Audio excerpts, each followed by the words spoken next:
सरकार लड़के पे और लड़के के परिवार पे दबाव बनाती है, उसके बाद पैसा ऐंठती है, पैसा ऐंठने के बाद में उसे छोड़ के फिर नेक्स्ट। तो लड़के बॉयज आदमी जितने भी मर रहे ना, सिर्फ एक महिला के कारण, सुसाइड जो भी कर रहा है सिर्फ महिला के कारण। मैं मुंबई से साइकिल चला के यहाँ तक आया हूँ। मेरी डॉटर है 7 इयर्स की, जिससे मुझे मिलने नहीं दिया जा रहा है, उससे बात नहीं करने दी जा रही है, मेरे पे झूठे केसेस किए जा रहे हैं। तो ये मुहिम तो एक पुरुष आयोग की नहीं है, ये पूरी लॉ, जुडिशरी और पुलिस रिफॉर्म्स की है। लड़के सुसाइड कर रहे ना, ये उनकी माँ से जाके पूछो कि किस तरह पागल हो रही है, रो रही है। नमस्कार, इन खबर में आपका स्वागत है और मैं हूँ आप सभी के साथ ब्रह्मचारी आशीष। हम इस वक्त देश के ऐतिहासिक जंतर मंतर पर मौजूद है, जहाँ पुरुष आयोग को लेकर के लगातार मांग जो है वो की जा रही है। पुरुष आयोग आज के समय की सबसे प्रमुख मांग है, क्योंकि महिलाएं जिस तरह से कर रही हैं, आज पुरुष का जीवन सुरक्षित नहीं है। पुरुष कहीं से भी सुरक्षित नहीं है। एक माँ रो रही है, एक माँ मैं भी हूँ, माँ ये भी है, माँ वो भी है। ये बताइए, हम लोग को अरमान लगा है यहाँ आने का? खुशी से आई हूँ। इनके बेटे ने सुसाइड किया था, बताइए 1 साल हो गया। क्या मैं सोची थी कि मैं इस मुद्दे को लेकर मैं कभी दिल्ली आऊंगी? इसलिए पुरुष आयोग बनना जरूरी है, क्योंकि इन लड़कियों पे थोड़ा सा लगाम लगे। मैंने अपनी बातें जितनी कहनी थी, मैंने मन से सारी बातें अपनी कही है। पुरुष आयोग बनना बहुत जरूरी है। सूर्य हटा दो, that state can create special law for women. Remove that nonsense. Establish Article 14 and 21 as the prime cornerstone, और जितने जेंडर स्पेसिफिक लॉज है उनको जेंडर न्यूट्रल बनाया जाए, और सारी जुडिशरी में जो फेमिनिस्टों का कब्जा है वो हटाया जाए। Let the laws be made gender neutral, the justice भी जेंडर न्यूट्रल। एक सीरियस जुडिशियल और पुलिस रिफॉर्म की जरूरत है। 1861 के पुलिस एक्ट में, जिसमें एसएचओ की कोई जिम्मेदारी नहीं है, उसमें किसको न्याय मिलेगा? जो हमारे कोर्ट प्रोसीजर से इतने सड़े गले हैं, बायस जज है, उसमें लोगों को कैसे न्याय मिलेगा? तो ये मुहिम तो एक पुरुष आयोग की नहीं है, ये पूरी लॉ, जुडिशरी और पुलिस रिफॉर्म्स की है। भारत में आज जानते 1861 का अंग्रेजों का बनाया, हमारे गुलाम बनाने के लिए बनाना पुलिस एक्ट है। हमारे देश में अभी भी 1880 में बने सिविल कोड्स एक्ट चल रहे, क्यों? Why there should not be new modern acts? तो ये लंबी लड़ाई है और हम लड़ते रहेंगे। इंसाफ सबको मिलना चाहिए। अंत में मैं कहता हूँ, भगवान राम के दरबार में एक गधा गया था न्याय मांगने, उसको मिला था, और आज हमारे यहाँ इंसाफ नहीं है। क्या कहते हो, ये विडंबना नहीं है? आप हमारे धर्म के अंदर रामायण में देखिए, एक गधा राम के दरबार में गया था कि मुझे इंसाफ दो, और उसको इंसाफ मिला था। आज किसको इंसाफ है? तो हमारी न्याय तंत्र में पूरा व्यवस्था चेंज होनी चाहिए। महिलाओं के लिए जो कानून बना है उसका दुरुपयोग करके महिलाएं जो है हमारे भारत देश की का समाज बिल्कुल खराब कर रही है। जो कल्चर है बिल्कुल गड्ढे में जा रहा है, और ये ऐसा कानून बनना चाहिए कि कोई भी महिला अगर शादीशुदा है, वो बच्चों को छोड़कर चली जाती है, मैके जाए या कहीं भी जाए, तो जवाब उसको देना पड़ेगा। अगर वो नहीं आ रही है तो जवाब देना पड़ेगा पुलिस को, समाज को, कानून को, कि क्यों नहीं आ रही है। किसी की मर्जी नहीं कि मेरी मर्जी। अरे तुम्हारी मर्जी ठीक है, लेकिन तुम्हारी मर्जी की वजह से बच्चों का जिंदगी बेकार हो रहा है, बच्चे रो रहे हैं, आदमी परेशान है, सब कुछ तो पूरा घर तबाह हुआ पड़ा है, और तुम्हारी फिर एक कैसी मर्जी? तुम जंगल में थोड़ी रह रहे हो, समाज में रह रहे हो। तुम्हें सिर्फ मर्जी चलाने का अधिकार नहीं है कि तुम्हारी मर्जी से कुछ भी कर लो। जो सही है वही माना जाएगा। तुम समाज को बताओ क्या दिक्कत परेशानी है, क्यों नहीं रह रही हो, क्यों नहीं जा रही हो। कानून को बताओ क्या दिक्कत परेशानी है, सामने आओ। अगर भागे भागे फिर हो तो ये गलत है ना। तो कुछ ऐसा कानून बनना चाहिए कि कोई भी अगर शादीशुदा महिला घर छोड़कर जाती है, बच्चों को छोड़कर जाती है, तो तुरंत उसको रिमांड पे लिया जाए। पुलिस उसको कहीं से भी सर्विलांस के जरिए उठा के लाए और पूछे कि क्या बात है। जी, मेरा सेम ही है जैसे सबका चल रहा है, वैसे मेरा भी फैमिली इशू है। मेरी डॉटर है 7 इयर्स की, जिससे मुझे मिलने नहीं दिया जा रहा है, उससे बात नहीं करने दी जा रही है, मेरे पे झूठे केसेस किए जा रहे हैं, और उनके घर वालों द्वारा पीटा भी जा रहा है। कहीं पुलिस स्टेशन हो गया या फिर बड़े नेताओं से मैं मिल चुका हूँ, बट एक तो वो मिलता ही नहीं है और पुलिस स्टेशन में कंप्लेंट होती नहीं है, तो फिर हम जाए कहाँ पे? इस वजह से फिर मैंने सोचा कि सीधा पीएम से मिला जाए इस टॉपिक के लिए। और वहीं से दिल्ली आए हैं साइकिल चला करके पीएम से मिलना? जी हाँ, मैं पीएम सर से मिलने के लिए ही आया हूँ, मेन वजह वही है। मैंने एक लड़की से शादी करी थी बिना दान दहेज के, और उसको, लड़की को मैंने स्कूल में पढ़ाया। उसके माँ बाप, मतलब कई जगह लड़का गलत होता है, कई जगह लड़की गलत होती है। अगर लड़का गलत होता है तो उसको वही, मतलब लड़कियों के फेवर में उतना, जहाँ लड़के गलत करते हैं तो उल्टा और ज्यादा महिलाओं के फेवर में होता जाता है कानून। कई जगह लड़की गलत, मतलब लड़कियां कुछ ज्यादा ही लड़कियां मतलब दुरुपयोग कर रही हैं कानून का। तो मेरा कहना ये है कि जो कानून है, मतलब एक बराबर सबको समझा जाए, और जो अगर लड़की अगर मान लो किसी का भी केस अगर झूठा निकलता है उसको सजा दे, उसको बख्शा नहीं। किस तरीके की सजा मिलनी चाहिए, क्या परिवर्तन होने चाहिए? जैसे जो सजा होती है, जैसे अब मेरी वाइफ कोर्ट में झूठा केस करा हुआ है और मैं साबित कर देता हूँ कि उसका केस झूठा है, मैं आज ही साबित कर देता हूँ, तो उसको सजा मिलनी चाहिए। किस तरीके की सजा? 7 साल की सजा मिलनी चाहिए जेल में। या तो अगर लड़की अगर मान लो सक्षम है, कमाने लायक है, तो उसको मेंटेनेंस नहीं मिलनी चाहिए। अगर उसने वो अनक्लीन हैंड से कोर्ट में गई है, उसको तब भी मतलब पति के ऊपर मेंटेनेंस बांध देते हैं। अगर वो देने की हालत में नहीं है, अपनी बीमारी भी बताता है, सब कुछ बताता है, तो उसे जेल में डाल दिया जाता है। तो सारा कानून लड़कियों के फेवर में है, आदमी की कोई सुनवाई नहीं है। देखिए, पुरुष आयोग इस समय ज़रूरी नहीं है, मैंडेटरी है। और मैंडेटरी इसलिए है क्योंकि इस देश में पुरुषों के साथ जिस तरह से अन्याय हो रहा है, उस अन्याय को ख़त्म करने का एक ही तरीका है कि कोई पुरुषों की स्पेसिफिक नीड के बारे में ध्यान दे और उस स्पेसिफिक नीड को सॉल्व करे। और वो स्पेसिफिक नीड अगर सॉल्व नहीं होंगी तो पुरुष इसी तरह से आत्महत्या करते रहेंगे। जैसा कि आप लोगों को भी पता ही है, 1 लाख से ज़्यादा पुरुष प्रतिवर्ष आत्महत्या करते हैं। इसलिए पुरुष आयोग बहुत ज़रूरी है। नहीं तो इसमें राजनीतिक हस्तक्षेप की बहुत जरूरत है। राजनीतिक हस्तक्षेप कब होगा? राजनीतिक हस्तक्षेप की ज़रूरत है क्योंकि अल्टीमेटली ये लॉ है जो कि पार्लियामेंट में ही बन पाएगा, और कब बन पाएगा ये तो हम नहीं कह पाएंगे, लेकिन हम इसी वजह से यहाँ पर धरने में इकट्ठा हुए हैं कि बनना चाहिए, ज़रूरी है। और हमारा तो निवेदन रहेगा सभी पार्लियामेंट्रियन से कि इस लॉ को जल्दी से जल्दी बनाए। तो एक बच्चा था, ठीक है, उसको उसकी बीवी ने अपने आंसी के साथ मिलकर उसके 16 टुकड़े करे और ड्रम में सीमेंट के साथ दबा दिया, राइट। और उसकी माँ को जो लाश मिली थी वो 16 टुकड़ों में सड़ी गली मिली थी। उस माँ का दर्द समझेंगे? कौन समझेगा इस माँ का दर्द? उस भाई का दर्द समझेंगे जिस भाई का जो है कि जिस भाई के हाथों में वो टुकड़े मिले थे, वो टुकड़े माँ ने एक जीता जागता बच्चा जो पैदा किया था, उसको जैसे ही बच्चा एक नौजवान हुआ, उसको टुकड़े में उसकी लाश मिली थी। है ये क्या यहाँ का न्याय दे रहे हैं? आज क्या दे रहे हैं? उसको इतना प्रोटेक्शन दे रहे हैं, उसके आंसू को इतनी सुविधाएं मिल रही है जेल में, आज वो भगवत गीता बन के बाल ब्रह्मचारी बन रही है वहां पे। क्या वो अच्छा बन जाएगी? ऐसा नहीं होगा। अपराधी अपराधी है, चाहे वो महिला हो या पुरुष हो, राइट। क्योंकि महिला भी अपराध कर रही है तो उसको भी वही सजा मिलना चाहिए, जो पुरुष अपराध करे उसको भी वही सजा मिलनी चाहिए। हम ये चाहते हैं कि न्यूट्रल कानून होने चाहिए हर जगह। आप एक महिला जब अपराध करती है उसको कड़ी से कड़ी सजा दो, पुरुष अपराध करता है उसको भी कड़ी से कर दो। सर, पुरुष आयोग के लिए मैं यही चाहता हूँ कि जितने भी केसेस चल रहे हैं, मेरे खुद पे भी चल रहे हैं केसेस। मैं रहने वाला वैसे प्रॉपर छत्तीसगढ़ से हूँ, बट यहाँ जो है मैं लोग आए थे, वहाँ काम कर रहे थे, काम से वहाँ चलता नहीं था, तो यहाँ काम करने के लिए मैंने अच्छे से काम किया। मेरे वाइफ को भी बोले कि मैं भी काम कर लेती हूँ, बोले ठीक है। काम करने के बाद हमारी शादी को 20 साल हो गए हैं। 20 साल के बाद मेरे पर जो है 498 का केस लगा रखा है, मेंटेनेंस का केस डाल रखा है।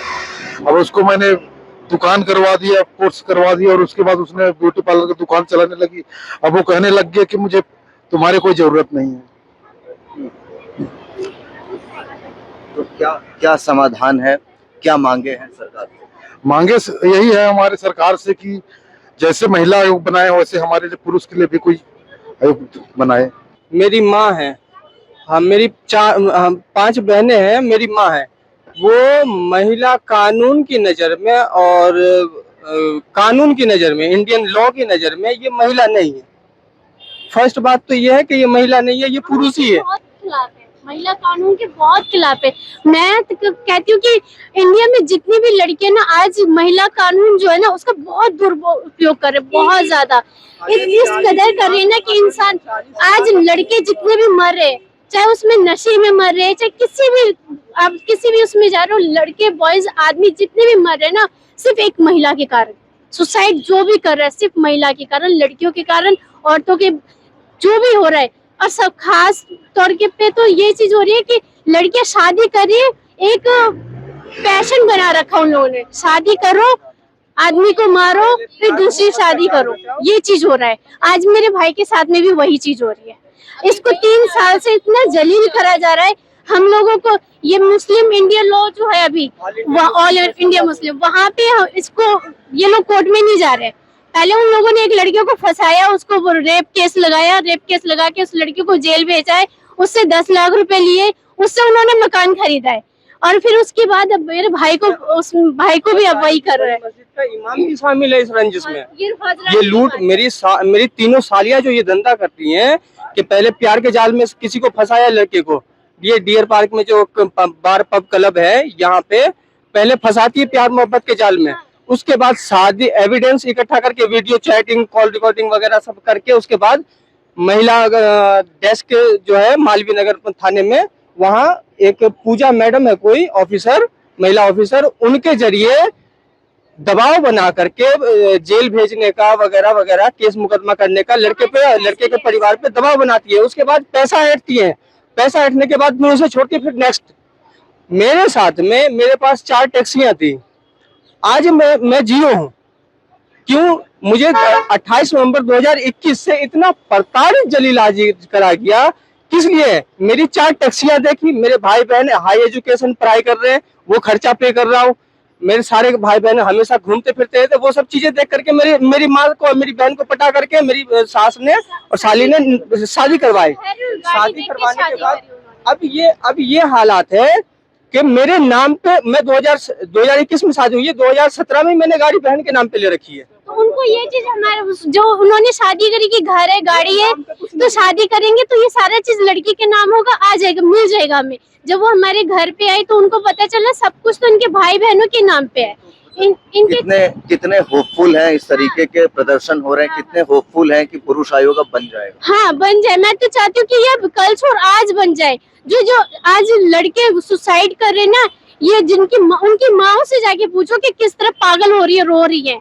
एक बच्चे को पैदा करके इतने से इतना बड़ा बनाती है और कल 2 सेकंड में वो इंसान मर जाता है, और उस माँ वो माँ तड़प तड़प के वही मर जाती है, वो जीती जाती एक लाश बन के रह जाती, माँ और बाप लाश बन के रह जाते। सर, पुरुष आयोग की जरूरत आर्टिकल 14 जो कि समलैंगिक है उसको प्रावधान में लॉ में लाना है कि समानता का अधिकार जब महिला को है उतना ही समानता का अधिकार पुरुषों को भी है, जो कि अकॉर्डिंग टू लॉ न्यायालय में नहीं मिलता है न्यायाधीश जी के द्वारा।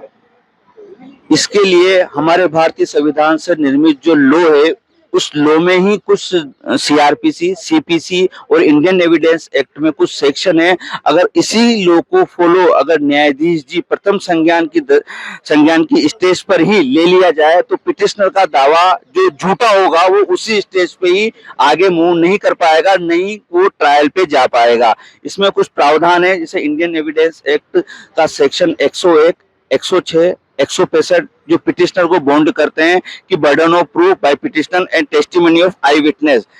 प्रार्थना ने जो अपना दावा विद एफिडेविट सत्यापन के रूप में दिया गया है कि मैंने जो आरोप लगाए रेस्पोंडेंट के लिए, उन आरोपों को सीआरपीसी 296 सब क्लोज 2 के साथ अपने आवेदन को सत्यापित करना है, सत्य सिद्ध करना है विद सीपीसी ऑर्डर 7 रूल 14 जो ये कहती है कि पिटिशनर को अपने दावे में इंडेक्स फॉर्म फर्द दस्तावेज सूची जिसको हिंदी में कहते हैं उसके साथ प्रथम दृष्टिया लगाना होता है। सेकंड सीपीसी ऑर्डर 11 रूल 21 जो न्यायाधीश जी को ये बाध्य करती है कि पिटिशनर उस प्रथम सीपीसी के दौरान जो अपने आवेदन में जो मूल दावा किया है, जो आरोप लगाए, उन आरोपों को वो इंडेक्स फॉर्म के साथ लगाए। नहीं लगाती है तो जो सेकंड सीपीसी जो बताई है वो जज साहब उससे फॉलो करवाए।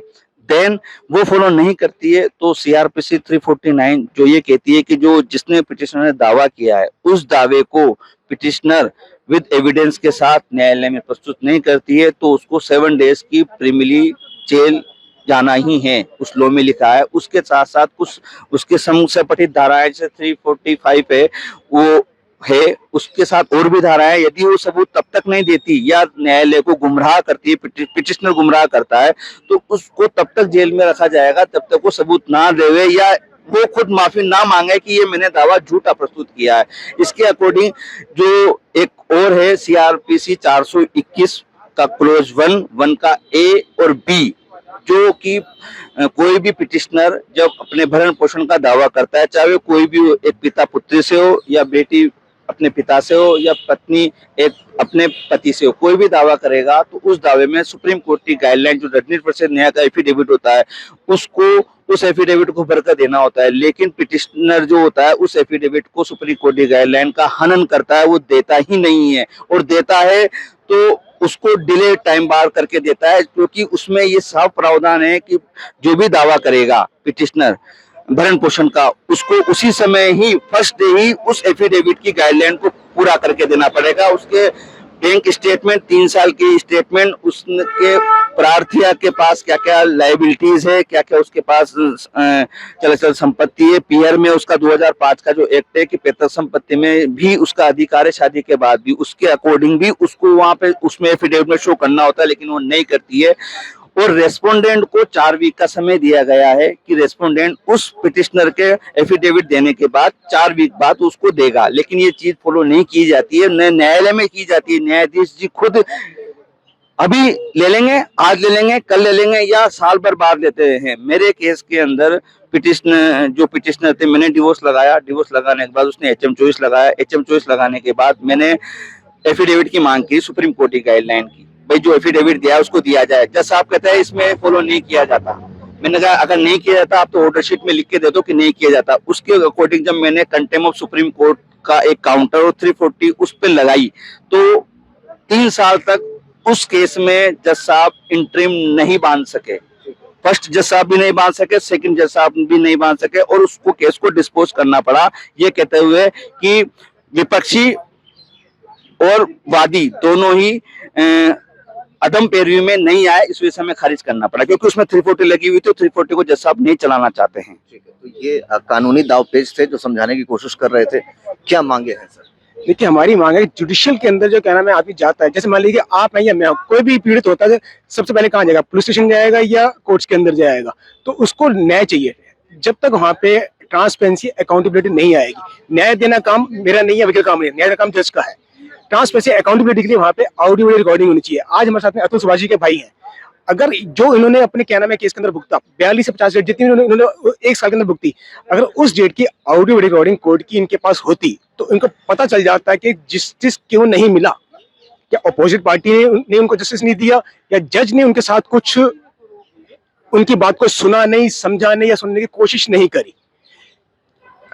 ऐसा नहीं कि अतुल सुभाष जी क्या नाम है काफी इंटेलिजेंट आदमी थे, वो वैसी गलती नहीं कर सकते कि ना बताओ, तो उन्होंने अपने पूरे एफर्ट्स लगाए, उन्होंने पूरे लॉ का पालन किया, अपने उनको मेंटेनेंस भी दिया। लेकिन कोर्ट्स के अंदर क्या हुआ कौन जानता है इस बात के बारे में। जज ने उस ऑर्डर में जो लिख दिया होगा वो अंतिम सत्य है, पर वो अंतिम सत्य नहीं है, क्योंकि लिख के साथ मौखिक ही बहुत कुछ होता है। वहाँ पे ओरली के लिए ऑडियो वीडियो रिकॉर्डिंग होनी चाहिए वहाँ कोर्ट्स के अंदर, जिसका डाटा हर वादी प्रतिवादी को मिलना चाहिए, हमारा ये मांग है।